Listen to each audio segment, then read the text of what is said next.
Bonjour, bienvenue sur le plateau de la télé de la MSA avec aujourd'hui parmi nous un agriculteur devenu député récemment pour la première fois, Jean-Baptiste Moreau. Bonjour. Bonjour. 40 ans, éleveur bovin, je précise, président d'une coopérative d'agriculteurs. On peut pas tout faire en même temps. On peut pas tout faire, les journées font 24 heures. Voilà. Donc ex-président d'une coopérative d'agriculteurs dans votre département, qui est la Creuse. Oui. Et nouveau député élu sous l'étiquette La République En Marche. Beaucoup de sujets abordés donc avec vous dans cette émission, côté de Pascal Cormery, comme à chaque fois, président de la MSA, président à chacune de nos émissions. On parlera bien sûr du projet de loi agriculture-alimentation, adopté récemment au Conseil des ministres. Vous allez être le rapporteur. On parlera ouverture des frontières, produits phytosanitaires, revitalisation du monde rural. Le menu est copieux aujourd'hui. Mais juste avant, petite question personnelle. Pourquoi ce choix, tout simplement, d'avoir quitté votre exploitation pour la politique? Alors j'ai toujours été intéressé par la politique d'un point de vue culturel, on va dire, mais je n'ai jamais été engagé dans aucun parti jusqu'à ce que je m'engage à La République En Marche, à l'époque En Marche, dès la création quasiment du mouvement, une quinzaine de jours après. Et puis là, uniquement dans un militantisme, et puis aussi d'apporter, pour une fois, on nous proposait de construire un programme qui vient de la base et pas qui est concocté dans des salons parisiens. Donc j'ai trouvé ça intéressant, j'ai commencé à envoyer des contributions. J'ai rencontré Emmanuel Macron, à l'époque pas encore président de la République, au Salon de l'Agriculture l'année passée. Et puis on a échangé un bon moment.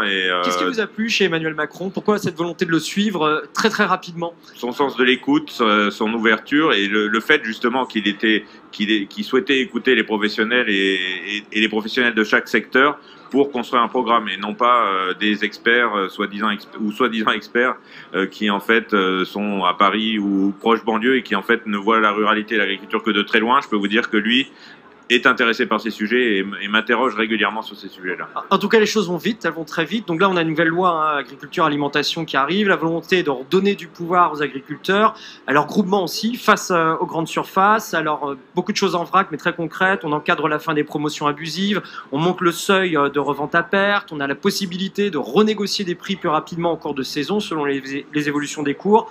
On a une découpe du prix qui est censée être plus favorable à l'éleveur. Est-ce que vous croyez honnêtement que les transformateurs et les distributeurs vont être prêts à jouer le jeu? J'y crois et je pense qu'ils n'auront pas le choix. Globalement, il y en a un certain nombre qui ont pris conscience de la problématique aujourd'hui qui se pose dans le monde agricole avec les grandes difficultés économiques auxquelles les agriculteurs font face. C'est pour ça qu'il faut aussi qu'on légifère, clairement, on sait très bien que la bonne volonté ne suffit pas. La preuve en est, le ministère de l'Agriculture et le ministère de l'Économie ont fait signer des engagements aux grandes surfaces avant la période de négociation des prix, sur lesquels ils s'engageaient à respecter la philosophie de ces états généraux de l'alimentation qui rassemblaient tout le monde pour redescendre de la valeur ajoutée sur les exploitations.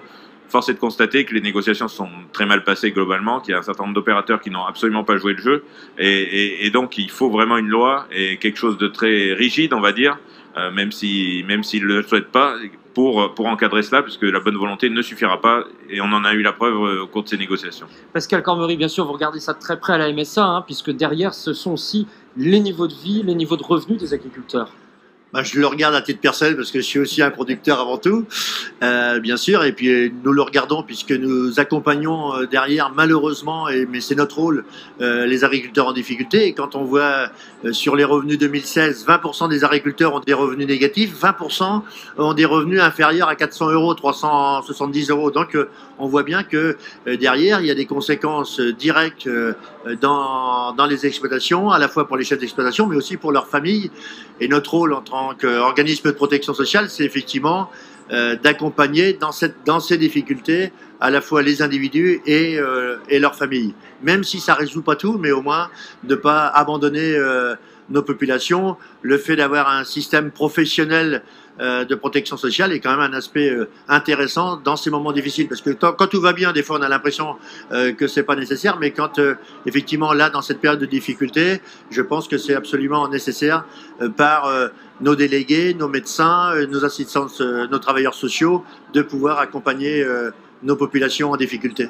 Oui, je rebondis sur ce que disait Pascal Cormery, Jean-Baptiste Moreau, 40% des agriculteurs qui ont un revenu inférieur à 360 euros. Est-ce que vous croyez réellement que cette loi va leur permettre de passer le pas et d'arriver à des revenus concrets. On voit les négociations qui se tiennent en ce moment sont quand même toujours des négociations très tendues, malgré un contexte législatif sur lequel vous faites le forcing. Bon, la loi, elle n'est pas encore passée, mais elle seule ne suffira pas. Il va falloir un ensemble d'arsenal législatif pour changer cela. Alors, cette loi, elle repose sur un trépied. Hein. C'est, comme vous l'avez dit, donc c'est l'encadrement des promotions pour les grandes distributions, le rehaussement du seuil de vente à perte pour empêcher les grandes et moyennes surfaces de faire des marges zéro, voire des marges négatives sur des produits, ce qu'on appelle les produits d'appel, pâte à tartiner et autres. Ils sont en confrontation frontale avec leurs concurrents sur ces produits-là. Et puis, pour compenser le fait qu'ils ne prennent pas de marge sur ces produits-là, ils vont sur les produits agroalimentaires prendre des marges de 10, 20, 30, 40%. Donc, c'est ça le but du rehaussement de seuil de revente à perte. Et ça ne se traduira pas forcément par des hausses de prix chez les consommateurs, contrairement à ce que certains veulent bien essayent de nous faire croire. Et après, l'autre mécanisme, c'est l'inversion du mode de construction du prix avec une contractualisation proposée par le producteur envers le distributeur et le transformateur, avec une prise en compte de ces indices de coûts de production qui seront déterminés au niveau de l'interprofession. Donc c'est cet ensemble de cette panel, c'est principalement ces trois axes qui vont permettre de redescendre de la valeur au producteur, pardon, à l'agriculteur. Après, il y a aussi d'autres choses qu'il faut mettre en place. Il y a une réforme de la fiscalité agricole qui est nécessaire, à mon avis. Elle date de 1946, la fiscalité agricole, donc il y a quand même des paramètres qui ont changé depuis. Il y a des choses à faire. Il y a des choses à faire sur l'accès au foncier et sur la gestion globalement du foncier, puisqu'on voit qu'il y a aujourd'hui des investisseurs qui ont tendance à venir acheter des terres et qui font monter les prix, ce qui pose des problèmes pour installer des jeunes, mais même pour reprendre du terrain. Donc voilà, c'est un ensemble de choses qui peuvent déboucher sur une hausse de la valeur ajoutée. Là-dessus, vous êtes favorable, entre autres sur le foncier, à l'interdiction d'achat de terrains par des investisseurs étrangers. On voit des Chinois qui arrivent aujourd'hui, qui achètent des terrains en France. Est-ce que, d'après vous, il faut fermer les frontières? Alors, interdiction, je ne sais pas. Encadrement, c'est sûr. Il ne faut pas forcément fermer à toute, on va dire, l'agriculture française, elle a besoin de financement. Alors, pourquoi pas des financements étrangers ou des financements français, d'ailleurs, sur les exploitations, mais à condition que ce soit encore les chefs d'exploitation qui aient les commandes et que ce ne soit pas uniquement des investissements à but spéculatif, parce que ça, évidemment, il faut l'interdire complètement. Mais sur l'achat du foncier, par exemple, par des investisseurs chinois, pour ou contre? Plutôt contre, parce que c'est à but, je veux dire, les investisseurs chinois, ils investissent aujourd'hui, j'en ai discuté avec le président de la PCA hier, pour essayer de créer des filières de qualité pour pouvoir produire chez eux et vendre après chez eux à partir de ces céréales ou autres. On peut très bien imaginer des partenariats et des contractualisations avec des opérations, avec des groupements de producteurs ou avec des organisations professionnelles entre les Chinois et nous pour qu'on produise selon un cahier des charges à la limite que eux contrôlent eux-mêmes. Donc voilà, je pense qu'il y a d'autres solutions. Il faut essayer de négocier avec eux pour éviter justement cet accaparement des terres. Pascal Cormery. Juste un mot qui me paraît, c'est que on est le seul pays actuellement où effectivement les étrangers peuvent acheter directement le foncier. Quand on va, par exemple, même en Roumanie où il y a des exploitants français qui ont été exploités en Roumanie, ils ont le droit d'exploiter, ils n'ont pas le droit d'acheter. Donc ce qui est quand même deux choses un petit peu différentes. Mais comme le disait Jean-Baptiste Moreau, d'un autre côté, il faut faire très attention à trouver à la fois comment on peut acheter du foncier, mettre des exploitants en place, voilà, des apporteurs de capitaux pour permettre à des agriculteurs ou à des jeunes agriculteurs de pouvoir s'installer. Autre thème, je sais, puisqu'on parle sur l'international qui vous tient à cœur, Pascal Cormery, c'est l'histoire du Mercosur et de l'ouverture des frontières, notamment aux importations de viande d'Amérique du Sud. Écoutez, moi, je suis plutôt réservé sur les accords du Mercosur parce que, traditionnellement, notamment sur la viande bovine, on est un producteur de viande bovine avec sans doute une spécificité très française par rapport même au reste de l'Europe. Ça c'est clair, et on le voit ici sur ce salon avec des races de troupeaux allaitants et notre député est aussi éleveur de limousine. Donc voilà, donc on a cette spécificité-là. Maintenant, on sait que le Mercosur peut apporter aussi des débouchés, donc il faut trouver là aussi ce compromis. Moi, quand on veut se confronter au marché mondial ou en tout cas avec ces accords du Mercosur, moi, il y a en tout cas des priorités. La priorité, c'est que il faut tenir compte de l'aspect type de production, qualité de production, est-ce qu'on utilise les mêmes produits ou pas les mêmes produits? Ça, c'est un premier point. Et puis, quelque chose qu'on n'entend pas parler, mais là, je vais défendre un peu le système de protection sociale à la française, c'est que derrière, il y a des coûts sociaux qui sont orchestrés. Et moi, je dis souvent, y compris des agriculteurs qui ne sont pas toujours d'accord de payer des cotisations sociales, qu'il est nécessaire de payer des cotisations sociales, parce que derrière, on bénéficie aussi d'un service de santé, de choses que d'autres pays n'ont pas. Donc, mais il faut en tenir compte, puisque ça forcément, ça augmente nos coûts de production. Donc, il me paraît important de, effectivement, de trouver cet équilibre à la fois, voilà. Qu'en dit le député éleveur de bovins, ex-président en plus d'une coopérative agricole Et sur d'un abattoir, sur voilà. cette ouverture quand même des frontières à de la viande qui est de la viande de qualité, hein, qui va venir d'Amérique du Sud, mais pas produite dans les mêmes conditions sociales qu'en France. Non, il faut justement encadrer. J'étais avec Brune Poisson, donc secrétaire d'État à la transition écologique tout à l'heure, il n'y a pas plus tard que ça, il y a un quart d'heure. On a discuté, on a échangé là-dessus. On peut pas aujourd'hui, l'agriculture française, elle a une vocation exportatrice aussi, elle a besoin d'exporter, notamment dans les filières céréales, mais aussi dans les filières d'élevage. Hein. Aujourd'hui, on exporte beaucoup de jeunes bovins ou de broutards sur l'Italie, la Grèce. On est en train d'ouvrir la Turquie. Voilà, il y a le Moyen-Orient aussi qui semble preneur. Et il y a une demande mondiale pour la qualité française et la qualité de l'agriculture française et des produits français. Donc il faut qu'on renforce ça, qu'on aille chasser groupé comme savent le faire les Irlandais par exemple, qui eux exportent une grosse partie de leur production et qui ont la marque Green qui leur permet d'exporter et de créer de la valeur ajoutée à l'export, parce que l'export c'est pas juste pour écouler la production, ça peut aussi nous ramener de la valeur ajoutée sur nos territoires, mais pour ça il faut aussi, on peut pas ouvrir les portes à l'exportation et toutes les fermer à l'importation, c'est pas possible. Donc il faut négocier. Alors il y a déjà de la viande du Mercosur en Europe, il y en a 200 000 tonnes à peu près, qui a droit de douane de 20% aujourd'hui. Et l'enjeu de ce Mercosur, c'est de négocier on est sur les bases de 70 000 tonnes à un droit de douane de 7,5% grosso modo. Donc ça vient en concurrence frontale avec nos produits. Il faut effectivement s'assurer, les lignes rouges aujourd'hui elles sont franchies, donc c'est pour ça que la France aujourd'hui refuse de le signer, le Mercosur. Aujourd'hui en Europe il n'y a que la France qui refuse de signer, mais de l'autre côté, je peux vous dire qu'entre le Brésil et l'Argentine c'est pas très clair, hein. Ils sont pas d'accord pour signer non plus de leur côté. Donc voilà, il y a des enjeux.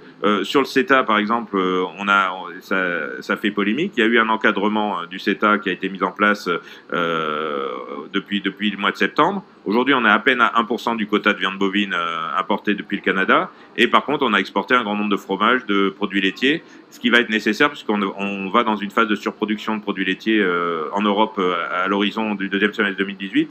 Donc, on a besoin de ces marchés d'exportation. Il faut juste encadrer ces importations pour ne pas mettre en concurrence frontale. Et c'est le discours du président de la République de samedi, où j'étais à ses côtés quand il a parlé à la filière bovine. C'est de ne pas mettre en concurrence frontale, effectivement, notre viande produite avec des normes de qualité sanitaire, environnementale, avec des produits qui ne les respectent pas. Donc il faut mettre un certain nombre de clauses dans ces accords bilatéraux. On voit en vous entendant, Jean-Baptiste Moreau, la complexité du commerce international en agricole. C'est pas tout blanc ou tout noir derrière. C'est pas si simple. Je voudrais revenir aussi sur le marché français. D'abord, il y a des choses dans la loi. On sait que les cantines, les restaurations collectives auront des obligations à partir de 2022. À horizon 2022. À horizon 2022. Les obligations d'ailleurs ne sont pas définies en pourcentage pour l'instant. Si, c'est 50% de produits bio ou locaux ou sous signe officiel de qualité, dont 20% de produits bio à horizon 2022. Ça, c'est ce qu'on aura dans les ordonnances. C'est dans le cadre du projet de loi, c'est déjà présent dans le projet de loi. Et il y a cette déclaration, je voudrais bien qu'on s'arrête dessus, que vous faisiez à nos confrères de la montagne il y a quelques jours. La place de l'agriculture française sera toujours sur les créneaux de qualité et pas du tout dans la production de masse. Qu'est-ce que vous entendez ? J'entends par là que si on se contente de faire de la production de masse, comme il peut, par exemple en céréales, comme il peut se faire sur les plaines d'Ukraine ou de Russie, si on n'a pas de différenciation à un moment ou à un autre, on n'arrivera jamais à être suffisamment concurrentiel. Quand bien même il y aura un travail sur les charges à faire, et il est à faire, le travail sur les charges et sur les coûts de production. Moi, pour avoir été président d'une coopérative bovine, même structure d'exploitation, on avait des coûts de production qui variaient du simple au double. Hein. Donc, il y a un travail à faire au niveau de la profession. Il y a globalement un travail à faire d'organisation de la production, puisque le problème de la filière bovine aussi, c'est aussi ça. Hein. Face à une grande distribution hyper concentrée et des industries agroalimentaires hyper puissantes, on a une production qui est complètement désorganisée. Donc, il faut des vraies organisations de production solides qui fassent des vrais contrepoids à ça. Et après, sur ce que j'ai dit sur la production de qualité, il est important je veux dire, on ne fera pas en France, on tient à notre modèle agricole de ferme familiale à taille humaine. Si on veut se mettre en concurrence avec l'Australie, avec les États-Unis, il faut faire des fermes de 1000, 2000, 3000 hectares. Et là, on sort complètement du cadre aujourd'hui de ce que demande le consommateur français. Donc voilà, si on ne mise pas sur un créneau de qualité, même au niveau des céréales, hein, il y a des choses à faire, de la diversification au niveau des cultures, il y a des choses à faire. Si on ne va que à la concurrence au prix, pour moi, on a perdu d'avance. Mais que je comprends bien la pensée du député Moreau pour les prochaines années, on va grosso modo vers une montée en gamme de l'ensemble de l'agriculture française, oui. à grande majorité, que ce soit vers du bio, de toute façon cette montée elle existe de fait, ou vers une labellisation quasiment systématique à votre avis sur la grande majorité des exploitations. Au moins une montée en qualité. Je veux pas opposer les agriculteurs et ça sera pas 100% de bio à horizon, à n'importe quel horizon d'ailleurs. Il faut progresser parce qu'aujourd'hui on est à 6% des surfaces. On fournit pas suffisamment, on est obligé d'importer du bio, ce qui est complètement... enfin, c'est pas normal. Aujourd'hui, le bio, on doit pouvoir le produire en France pour le consommer en France. Donc, il faut monter le nombre d'exploitations bio, mais il y a aussi la place pour l'agriculture conventionnelle à côté, sur de l'agriculture de qualité, label, marque, voilà, un certain nombre de choses qui, avec des cahiers des charges précis, qui permettent justement de fixer à partir de coûts de production des prix de vente rémunérateurs pour le producteur. Alors, autre aspect important de la loi, la lutte pour baisser l'utilisation de produits phytosanitaires. Alors, on a compris avec le ministre Hulot qu'il y aura des exceptions qui seront possibles, il y a des objectifs qui sont fixés. Comment est-ce que vous vous positionnez? Est-ce que quand même, à un horizon assez proche, on va vers une interdiction des produits phytosanitaires? On pense notamment au glyphosate. Il n'y aura pas d'interdiction totale des produits phytosanitaires. Alors sur le glyphosate, voilà, il faut bien écouter le discours du président de la République des vœux au monde agricole à Saint-Denis-Champanel au mois de janvier. Ce qu'il a dit, c'est que voilà, on s'est mis dans l'optique au bout de 3 ans, on sort du glyphosate. On a eu un rapport de l'INRA qui montre que sur 90% des surfaces, ça ne pose pas de problème. Ça pose un souci sur 10% des surfaces qui sont en agriculture de conservation des sols, en non-labour. Donc sur ces surfaces-là, il ne faut pas laisser les agriculteurs dans des impasses techniques. C'est ce que le président a dit, et c'est ce que Nicolas Hulot a repris aussi. Il faut sortir des produits phytosanitaires les plus dangereux le plus rapidement possible en trouvant des alternatives, et la recherche y travaille, l'INRA y travaille notamment. Mais après, il ne faut pas laisser les agriculteurs en situation d'impasse technique parce qu'ils ont besoin de continuer à produire pour vivre de leur production. Donc, on ne laissera personne sur le bord du chemin par rapport à l'utilisation de ces produits phytosanitaires. Pascal Cormery. À nous, on est très concernés par le sujet. D'abord parce qu'il faut protéger les populations. La première chose, quand même, Protéger les agriculteurs. Protéger la population et les agriculteurs en premier. Mais la première chose, c'est que nous sommes déjà dans cette philosophie-là. L'objectif derrière de faire comprendre à nos producteurs, c'est déjà de baisser globalement l'utilisation de produits phyto. Ça, c'est quand même un point important. Après, notre rôle à nous, en tant qu'organisme de protection sociale, on est sur la connaissance du risque, c'est-à-dire qu'il faut faire connaître le risque de l'utilisation des produits phyto vis-à-vis de nos exploitants, de nos salariés. C'est tout ce qu'on peut apporter en termes de prévention des risques. Alors, bien sûr, la pose de masques et tout. Et là, j'aurais sans doute besoin du député Jean-Baptiste Moreau pour faire comprendre, y compris en agriculture biologique, que certains produits naturels dits utilisés, et je pense au sulfate de cuivre, les agriculteurs biologiques considèrent qu'ils ne doivent pas mettre de pays pour utiliser la feuille. Et c'est une vraie erreur, parce que à un moment donné, il y a ce décalage en considérant que, puisque c'est un produit naturel, c'est pas dangereux. C'est faux. Il y a des produits naturels par nature, le sulfate de cuivre, le soufre, qui sont des produits à l'état naturel. C'est ce que je disais encore à certains ce matin. Quand on voit une ammoniite phalloïde, on la mange pas parce qu'on sait qu'on va pas s'en remettre. Donc, non, mais ce qui veut dire qu'il y a des produits naturels, et la nature ne produit pas que des produits sains. Par nature, elle produit aussi des produits. Donc, on a ce rôle-là à faire comprendre, y compris à une partie de la population qui considère que, puisqu'ils utilisent des produits naturels, ils n'ont pas à se protéger et à protéger leurs salariés. Ça, c'est un point. Et puis, le dernier point, c'est la reconnaissance des maladies professionnelles. Alors là, je vais être court parce qu'on pourrait y passer longtemps, mais c'est pas de notre ressort. C'est du ressort du législateur. Voilà. Souvent, on est accusé, alors un peu directement, en disant vous voulez pas me reconnaître en maladie professionnelle. Non, c'est pas. Il y a tout un protocole. Je vais pas rentrer dans le détail. Il y a tout un protocole, mais c'est la loi qui définit le tableau des maladies professionnelles. Et c'est pas moi, en tant que président de la Caisse centrale, qui décide la reconnaissance ou pas. Donc voilà. On a des évolutions qui seront à prévoir là-dessus, sur la reconnaissance en maladie professionnelle. C'est vrai qu'on est sur on est sur quelque chose de polémique, avec des agriculteurs qui se sentent avec beaucoup de légitimité en situation de détresse physique, morale, mais qui ne peuvent pas avoir cette reconnaissance derrière. Non, mais c'est important. Moi, j'ai un ami qui est en ce moment un viticulteur qui est atteint de la maladie de Charcot. Voilà, je ne suis pas pleinement conscient de ces problématiques-là, et je pense qu'il y a tout un travail à mener en coopération avec le ministère de la Santé sur la reconnaissance de ces maladies professionnelles. Alors, on va parler de choses un petit peu plus joyeuses quand même, parce qu'il n'y a pas que des aspects polémiques dans cette loi. Cette loi s'appelle agriculture et alimentation. Les deux termes sont véritablement collés. C'est quelque chose, d'abord, à laquelle la MSA est sensible. Aujourd'hui, aider les populations à mieux s'alimenter, à être mieux dans leur corps derrière avec une alimentation qui soit saine. On voit l'effort que vous menez dans les cantines, la restauration collective aussi, pour aller sur une amélioration de la qualité de l'alimentation. Mais ce dont on s'aperçoit aujourd'hui, c'est que si les populations ne sont pas accompagnées, ne sont pas aidées dans un changement d'alimentation, dans une autre manière de cuisiner, une autre manière de s'alimenter, eh bien ça ne marche pas. Des campagnes comme 5 fruits et légumes par jour, par exemple, sont des campagnes qui ont des difficultés à percer, notamment dans les classes les plus populaires, parce qu'elles ont l'impression que ce sont des objectifs compliqués à atteindre pour elles. Est-ce que cette loi prévoit des moyens supplémentaires en accompagnement, en assistance pour les populations, pour mieux manger ?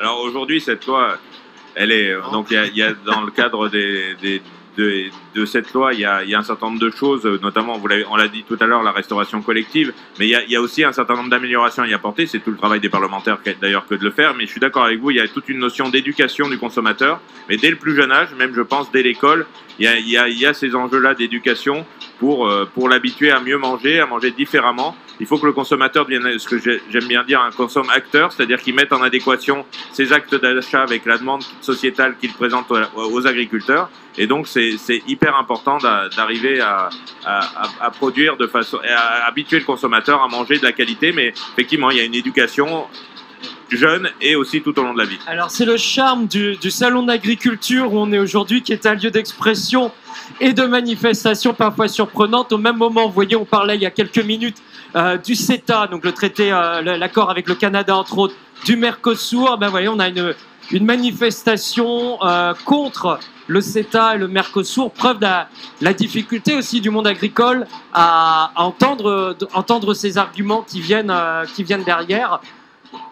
Peut-être une réaction sur cette manifestation, parce qu'il y en aura d'autres aussi, Jean-Baptiste Moreau. On comprend en plus, dans un contexte agricole difficile, avec une économie en difficulté, on comprend les inquiétudes qui peuvent s'exprimer. Après, c'est à nous d'expliquer. Le président de la République ne s'est pas dérobé. Il a expliqué un certain nombre de choses samedi lors de sa visite du salon. Donc, voilà, il faut qu'on continue à expliquer pour démythifier un peu tout ça et pour concrètement faire comprendre les enjeux de tout ça. Voilà, donc manifestation de la coordination rurale. Pascal Cormery. Je voudrais revenir sur la qualité de l'alimentation. Nous menons déjà dans le cadre de nos missions de formation et d'information sur les territoires, grâce à nos délégués et à nos médecins et tout, dans les lycées agricoles justement, dans nos populations rurales, qu'est-ce que c'est que bien s'alimenter. Donc on mène des opérations intéressantes, et donc l'équilibre à la fois entre la consommation de viande, de légumes, de poissons, de fruits, etc. Donc on montre l'importance. On a les produits pour bien s'alimenter. Je veux dire, et aujourd'hui, quand on voit, avec un peu d'humour, quand on voit que quand on construit une maison, un appartement, la cuisine devient un élément essentiel, et que les gens achètent, quand on regarde les statistiques, les gens achètent de plus en plus de plats préparés ici pour le mettre au micro-ondes. Franchement, il y a quand même un problème. Et donc, non mais voilà, je pense qu'on peut, sans passer beaucoup de temps par rapport à des raisons professionnelles, mais on peut, grâce aux produits que l'on a, bien s'alimenter tout en les cuisinant soi-même. Il nous reste quelques minutes pour cette émission. Je voudrais qu'on passe sur un thème qui vous tient à cœur aussi, qui est celui de la ruralité. C'est une question qu'on pose à tous les invités autour de ce plateau. Est-ce que la métropolisation qu'on voit en France, avec des villes de plus en plus importantes, grandes d'ailleurs, aujourd'hui qui sont saturées au niveau de transport, au niveau de population, est-ce que cette métropolisation est une fatalité, ou est-ce qu'il y a encore pour les campagnes, les départements, comme celui dont vous êtes originaire, celui de la Creuse, une manière d'éviter la fuite des populations vers la ville? C'est pas qu'il y a des moyens, c'est qu'il faut l'éviter. Enfin, je veux dire, il faut arrêter cette concentration folle dans les grandes métropoles et dans les grandes villes. Aujourd'hui, on arrive à des problèmes de transport dans ces villes-là, on arrive à des problèmes de confort, des problèmes sanitaires, à des problèmes de santé, voilà, avec des temps de parcours qui sont de stress, avec des temps de parcours qui sont très longs pour se rendre au travail, problème d'absentéisme lié à ces temps de transport. Donc il faut arrêter. On va arriver aux conséquences inverses, c'est-à-dire que économiquement, ça ne sera plus viable d'avoir des entreprises dans les métropoles ou à proximité des métropoles. Donc il faut trouver des développements pour ces territoires interstitiels. Qu'est-ce que peut faire très concrètement, qu'est-ce que peut faire le législateur en la matière? Alors, le président de la République, suite on va dire, nous, on a eu un problème d'une entreprise de 277 salariés qui était menacée de fermeture sur le département. Voilà, 277 en région parisienne, il y en a à peu près une qui ferme tous les jours, de cette taille-là, on va dire. Mais il y en a aussi à peu près 3 ou 4 qui ouvrent tous les jours. Alors que chez nous, la fermeture d'une entreprise comme celle-là, ben, ça a des conséquences très graves sur l'emploi sur le département. Donc il faut se mettre en capacité de recréer de l'emploi sur nos territoires. Et pour ça, il n'y a pas 50 solutions pour recréer de l'emploi. La première des bases, c'est l'accès au numérique, parce qu'aujourd'hui, quand on parle d'accessibilité, il n'y a pas que l'accessibilité physique, on va dire, il n'y a pas que le train, la voiture, les autoroutes. Il y a aussi l'accessibilité numérique qui est presque plus importante. Une entreprise moderne, pour s'installer aujourd'hui, elle a besoin de haut débit, de minimum 30 mégas. Voilà, nous, aujourd'hui, on est à 0,8 mégas en Creuse en moyenne. Donc, il y a cet accès au numérique. L'accord qui a été signé par Julien de Normandie avec les opérateurs peut nous permettre aussi au niveau de téléphonie, parce que c'est aussi un de nos soucis, où vous avez des zones, pas forcément beaucoup de zones blanches, mais beaucoup de zones grises, c'est-à-dire où ça passe pas, clairement. Hein, ça passe au pied du clocher et c'est tout. Donc voilà, il y a tout cet aspect téléphonie et numérique qui est hyper vital pour nos territoires ruraux et c'est une des bases de développement. Donc ça, on peut légiférer là-dessus, imposer le développement de la fibre optique, imposer la 4G là où elle n'est pas aujourd'hui. Tout à fait, là, au niveau de la Creuse, donc le président de la République nous a invités à l'Élysée une vingtaine d'élus du département et on a fait des propositions pour essayer de développer ce territoire. Je vois que vous allez faire un laboratoire en fait de la Creuse, de ce que vous appelez l'hyper-ruralité. Qu'est-ce que vous concevez dans ce département de manière concrète alors? Voilà, alors il y a différentes choses et il y a eu des propositions qui ont été faites par l'ensemble des élus, mais pas seulement, par des citoyens, par des chefs d'entreprise. Donc il y a tout l'aspect, on va dire, installation d'entreprise numérique, allègement de charges, zones franches, comme il y a des zones franches urbaines, essayer de créer une zone franche rurale. Il y a déjà des aides, des zones de revitalisation rurale, mais l'étendre un peu plus avec une incitation aux entreprises pour s'installer. Des tiers-lieux qui se développent beaucoup sur notre département, qui peuvent être des lieux de télétravail collectif avec des équipements numériques, informatiques.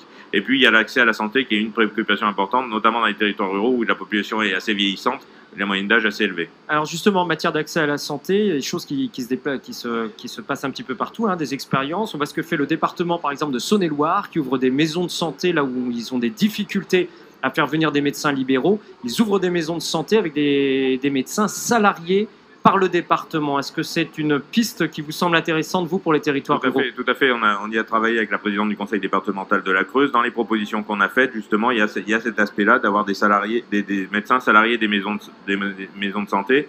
On a un développement des maisons de santé et des maisons pluridisciplinaires chez nous, sur tout le territoire. On a des infirmières, on a des kinés, on a des tas de choses, mais les médecins généralistes, c'est compliqué de les attirer. Et on sait très bien que la coercition ou l'obligation d'installation, ça ne fonctionne pas. On l'a vu en Allemagne, ça ne marche pas. Ça sert juste à détourner les étudiants en médecine de la médecine générale. Donc c'est vraiment pas le but.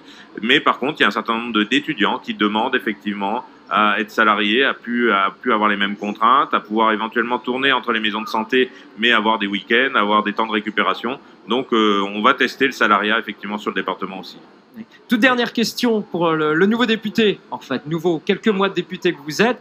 Quelle est votre vision, quel est votre changement de vision entre ce que vous avez pu vivre de l'extérieur, en allant manifester, par exemple, comme les personnes de la coordination rurale qu'on a vu passer tout à l'heure, ce que vous avez pu vivre de l'extérieur, est-ce que vous vivez maintenant, que vous êtes dans la machine législative, administrative, extrêmement centralisée sur Paris? Quel est votre changement de regard? Alors, à titre humoristique, avant c'est moi qui lançais les œufs, maintenant c'est moi qui les prends. Non, plus sérieusement, on est au cœur du réacteur effectivement. Et bon, alors ma vision n'est peut-être pas celle que pourraient avoir tous les députés, puisque j'ai un rôle un peu privilégié, on va dire, de par mes compétences au niveau de l'agriculture. Voilà, j'ai une relation très régulière avec l'ensemble des ministres, avec le ministre de l'Agriculture, bien entendu, mais au-delà avec le Premier ministre, avec le Président de la République, que j'ai régulièrement en contact et au téléphone, et que j'ai accompagné samedi. Voilà, donc au moins, j'ai l'impression et j'ai le sentiment qu'on fait avancer les choses et qu'on fait progresser les choses. Et cette place-là est importante pour les faire avancer dans le sens auquel je crois. Pascal Cormery, très rapidement. Oh non, moi je souhaite en tout cas le fait qu'on ait un député agriculteur, on peut... Pas ministre, on en a un autre ministre de l'Agriculture qui est très bon, donc il y a pas... Peut-être que ça viendra, ça c'est autre chose. Mais non, qu'on ait un député issu de l'hyper-ruralité et qui soit aussi agriculteur, c'est à mon sens important. Et je pense que on peut, en tout cas, je lui ferai des propositions, on peut l'aider, en tout cas dans notre périmètre et notre champ d'activité, on peut l'aider sur la notion de l'accompagnement de nos populations sur les territoires ruraux, à la fois en termes de santé, en termes de services, en termes de... on a aussi des expériences sur les territoires qui nous permettra, et je pense que Jean-Baptiste Moreau en tiendra compte, en tout cas, je lui ferai des propositions dans ce sens. Merci à tous les deux, en tout cas, sincèrement, de ce temps d'échange. Merci, Jean-Baptiste Moreau, du temps dans un emploi du temps qu'on s'est chargé, du temps qui a pu nous être consacré ce matin. Demain, on recevra un autre élu départemental cette fois-ci, puisque ce sera Dominique Bussereau, qui est président du conseil départemental de Charente-Maritime et surtout président de l'Assemblée des départements de France. On parlera beaucoup avec lui aussi santé et développement de la ruralité. À demain.